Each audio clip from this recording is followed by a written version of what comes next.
Hello सखींनो, Deepavali येते, नवीन प्रकारचे तोरण बनवायचे आहेत. तेच पाहून बोर झालेला आहे, तर हा व्हिडिओ शेवटपर्यंत नक्कीच बघा. तर मी असे पानं घेतलेले आहेत आंब्याचे आणि त्याला दोन्ही साईडने पान घेतलेलं आहे आणि दोन्ही साईडने कट करून घेतलेलं आहे. कट केल्यानंतर असे दोन्ही साईडने असे आतमध्ये टाकून मी अशी तीन पानं दिसल्यासारखी सारखा शेप बनवून घेतलेला आहे. कट करते मी पानं, तर तेवढ्यामध्ये सासूबाईंचा आवाज येतोय, सुनबाई आपल्याला तोरण बनवायचं आहे, पानं थोडीच आहेत, तू कट का करतेस, वेस्ट नको करू.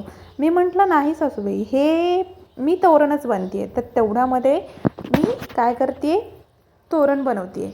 मग ह्या पद्धतीनं मी असं तोरण बनवून घेतलं.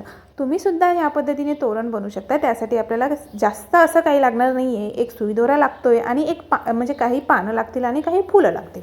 तर या पद्धतीने मी शेप बनवून त्यामध्ये एक फूल ठेवलं. फूल ठेवून त्यामधून सुई दोरा घेऊन आणि पुढे वरती सुई काढलेली आहे आणि गाठ मारून टाकलेली आहे. गाठ मारून परत आतमध्ये टाकलं आहे. त्यामध्ये म्हणजे तुमचा दोरा सुटणार नाही, इझिली म्हणजे सुटणार नाही. या पद्धतीनं मी असे भरपूर सारे पानांचे शेप असे प्रॉपर बनवून घेतलेला आहे आणि मी धागा कट करून घेतलेला आहे. तुम्ही बघू शकता किती सुंदर असं रित्याने हे जे काही तोरणाचे पानं आहेत ते मी डिझाईन बनवलेली आहे.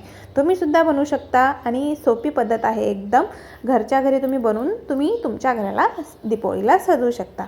तर हे कसं वाटतं हे तुम्ही कमेंटमध्ये सांगू शकता आणि जर आवडल्यास तुम्ही लाईक करा, शेअर करा आणि चॅनलला नक्की सबस्क्राईब करा. तुम्ही हे बघू शकता, हे मी अशा पद्धतीने तोरण बनवलेलं आहे.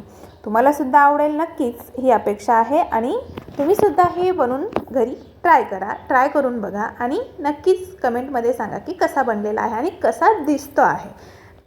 थँक्यू.